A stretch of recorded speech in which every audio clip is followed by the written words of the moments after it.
சம்பாரத் நேயர்களுக்கு அன்பு வணக்கம். கிட்டத்தட்ட எல்லா கட்சிகளும் 2026 தேர்தலில் வேட்பாளர்களை அறிவித்து வேட்புமனு தாக்கல் செய்ய ஆரம்பிச்சிட்டாங்க. கிட்டத்தட்ட பாதி பேர் வேட்புமனு தாக்கல் செஞ்சுட்டாங்க. இந்த நிலையில் எல்லா தொகுதிகளிலும் பெருமளவு தொகுதிகளில் வேட்பாளர்கள் தங்களது ஆதரவாளர்கள் கூட வாக்கு சேகரிக்கும் பணியில் ஈடுபட்டுருக்கிறாங்க. இன்னும் சரியாக சொல்லணும் 18 நாள் தான் இருக்குது, அதாவது தேர்தலுக்கு.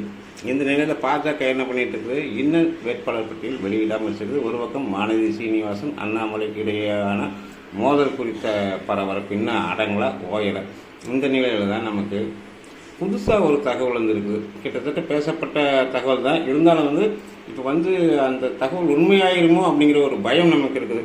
என்னன்னு கேட்டால், ஏற்கனவே சென்னை பகுதியில் நமக்கு தேசிய ஜனநாயக கூட்டணியில் பாஜகவினர் எதிர்பார்த்த தொகுதிகள் எதுன்னு கேட்டால் டி-நகர், மயிலாப்பூர், வேளச்சேரி, விருகம்பாக்கம் இது மாதிரி தொகுதிகள் கிடைச்சா நமக்கு அங்கே வெற்றி வாய்ப்பு பிரகாசமாக இருக்குன்னு சொல்லி அவங்க எதிர்பார்த்துருந்தாங்க பாஜக தரப்பில். அது உண்மை கூட.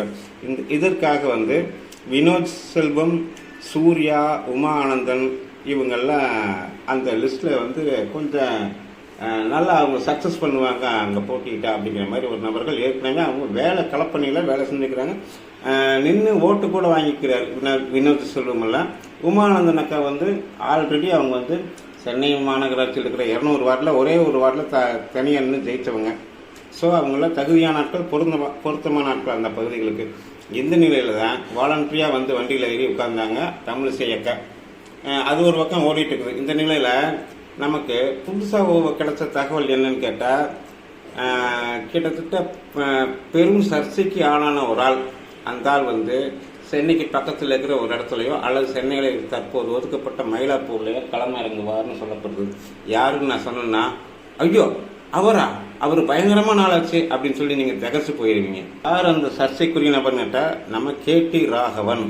சமூக வலைதளத்தில் பெரிய அவமானத்தை பாஜகவுக்கும் பாஜக தொண்டர்களுக்கும் தேடித்தந்த ஒரு நபர். அது உண்மையோ பொய்யோ அந்த சம்பவம், அது விபத்தோ என்னன்னு தெரியல. ஆனால் இருந்தாலும் அந்த சம்பவத்தின் மூலமாக பாஜக தொண்டர்கள் கேலிக்கு ஆளானது நம்ம மறக்க முடியாது. ஆறாத ஒரு புண்ணாக ரணமாக இன்னும் பாஜக தொண்டர்களுக்கு அது இருந்துட்டு இருக்குது. இந்த நிலையில தான் அவர் செங்கல்பட்டு அல்லது மயிலாப்பூர் தொகுதியில் அறிவிக்கப்பட்டிருக்க வாய்ப்பு இருக்குதுன்னு சொல்லி ஒரு தகவல் கிடைச்சிருக்கு. அது நம்மளை பொறுத்த வரைக்கும் அது உண்மையாக இருக்கக்கூடாதுன்னு நினைக்கிறேன். இருந்தாலும் தகவல் நமக்கு கிடைச்சோன்னா, அட பாவிகளா, உங்களுக்கெல்லாம் மனசாட்சியே இல்லையா, நெஞ்சில் ஈரமே இல்லையா அப்படின்னு கேட்கத்தான் தோணுச்சு. RSS BJPனா நேஷனல் லெவலில் இல்லாமல் உலக அளவுலேயே சொல்லப்படுற விஷயம் என்னென்ன, தேசபக்தி, ஒழுக்கம், கட்டுப்பாடு. அந்த ரெண்டாவது சொன்ன விஷயம் ரொம்ப முக்கியமான ஒழுக்கம். அது வள்ளுவர்லேருந்து எல்லாமே வலியுறுத்தின விஷயம். அதை தான் RSSக்கு சொல்லுவாங்க. உதாரணமாக தேசபக்தி, ஒழுக்கம், கட்டுப்பாடு. இந்த ரெண்டாவது விஷயத்தில் அவர் வாங்கின மார்க் 0 அப்படிங்கிறது எல்லாத்துக்குமே தெரியும். தப்பு நம்மால் செஞ்சுருந்தால் கூட அதை ஏற்கிற அளவுக்கு நம்ம ஒன்றும் ஊப்பீஸ் கிடையாது. தப்பு யார் செஞ்சாலும் தப்புன்னு சொல்கிறது தான் பிஜேபியுடைய ஸ்பெஷாலிட்டி.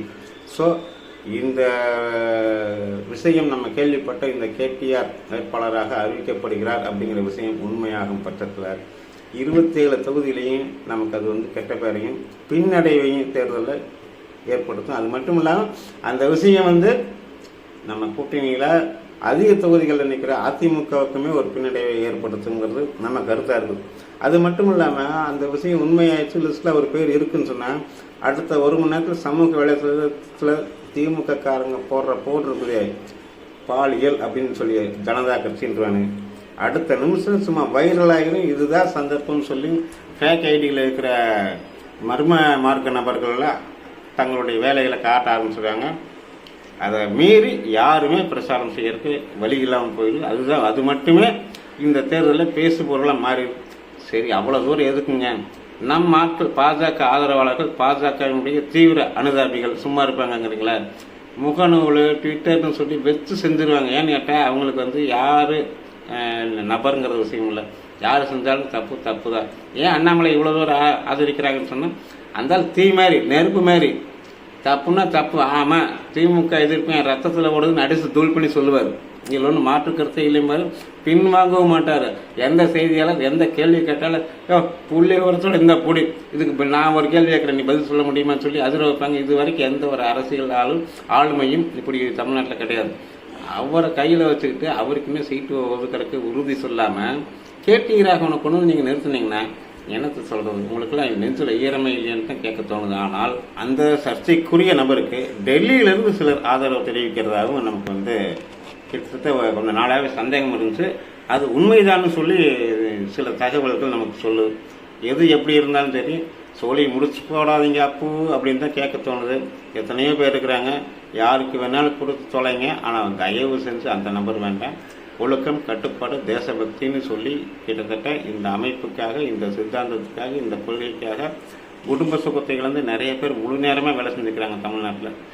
இன்னுமே கிட்டத்தட்ட முழு நேர ஊழியராகவே இருந்து சொல்லுவாங்களே ஆர்எஸ்எஸ்ல பிரச்சாரக்குன்னு சொல்லி பிரச்சாரக்காகவே இருந்து காலமானவங்களே இருக்கிறாங்க தமிழ்நாட்டில். வேணாங்க, இந்த ஆப்ரேஷன் மட்டும் உங்களுக்கு வேண்டாம். தயவு செஞ்சு தனிநபர் நமக்கு முக்கியம் அல்ல, சித்தாந்தம் தான் முக்கியம் அப்படின்னு சொல்கிறது தான் நம்மளுடைய சித்தாந்தம். ஆர்எஸ்எஸ் ஆரம்பித்த ஒரு பேர் என்னன்னு கேட்டால் யாருக்குமே தெரியாது தமிழ்நாட்டில். டாக்டர் கேசவ பலிராம் ஹெட்கேவர்னு யாராவது சொல்லுவாங்களா? சத்தியமூர்த்தி ஆர்எஸ்எஸ் உடைய 2ஆம் தலைவர் யார்? பரமபூஜனிய மாதவ சதாசிவ கோல்வல்கர் யாராவது சொல்லுவாங்களா? யாருக்குமே தெரியாது. ஏன்னு கேட்டால் தனி மனிதன் நமக்கு முக்கியம் இல்லை, சித்தாந்தம் தான் முக்கியம். அந்த சித்தாந்தத்துக்காக ஒழுக்கத்தோட கட்டுப்பாட தேசபக்தியோட வாழணும். வாழ்ந்து தன்னையும் தான் சார்ந்த அமைப்பையும் தான் சார்ந்த மக்களையும் தான் சார்ந்த மண்ணையும் அனைத்து துறைகளும் ஆர்எஸ்எஸ் உடைய பிரார்த்தனை தினசரி பிரார்த்தனைகளை சொல்லுவாங்க. பரம் வைபவன் நேத்துமே தத் சுவராஷ்டிரம் அப்படின்னு சொல்லுவாங்க. அதுக்கு என்ன அர்த்தம்? அனைத்து துறைகளிலும் இந்த பாரத தேசம் உலகின் குருவாக திகழும் வரை நான் அதற்காக பணியாற்றுவேன் அப்படிங்கிறது அந்த வரிகளுடைய அர்த்தம். அது மட்டும் இல்லாமல் அதே ஆர்எஸ்எஸ் உடைய பிரார்த்தனையில் சுசீலம் ஜெகத்யேனனம் பிரம்பவே அப்படின்னு ஒரு வரி வரும். அதுக்கு என்ன அர்த்தம்னா, உலகத்தால் வெல்லப்பட முடியாத ஒழுக்கத்தை எனக்கு அருள்வாயாக அப்படின்னு சொல்லி இந்த மண்ணை, அதாவது பாரத தாய்கிட்ட ஒவ்வொரு ஆர்எஸ்எஸ் தினசரி பிரார்த்தனையில் வேண்டிக் கொண்டிருக்கிறான். அப்படிப்பட்ட ஒரு அமைப்பின் கீழே இயங்குகிற பாரதிய ஜனதா கட்சியில் இப்படி ஒரு கரும்புள்ளி ஏற்படுத்தும் வகையில் ஒரு முடிவை தயவு செஞ்சு மாநில தலைமையோ டெல்லி மேலிடமோ எடுக்காது அப்படிங்கிற நம்பிக்கை இருக்குது. அப்படி எடுத்துச்சுனால் அது வந்து தமிழக பாஜகவின் தேர்தல் வெற்றியை மிக கடுமையாக பாதிக்கும். இது கிட்டத்தட்ட ஒரு தற்கொலை முயற்சியாக அமையும். தனி மனிதன் ஆசாபாசங்களுக்கு உட்பட்டவன், குற்றம் குறைகளுக்கு ஆட்படுபவன். ஆனால் பொது வாழ்க்கைன்னு அந்த மாதிரி கெட்ட பேர் இல்லாமல் இருக்கிறது சமூகத்துக்கு நல்லது. அவங்க தான் போற்றப்படுவாங்க, சமூகத்தால் அங்கீகரிக்கப்படுவாங்க. எனவே இந்த காணொளி குறித்த உங்களது கருத்துக்களை கமெண்டில் பதிவு செய்யுங்கள். இன்னும் ஒரு காணொளியில் சந்திப்போம். நன்றி, வணக்கம்.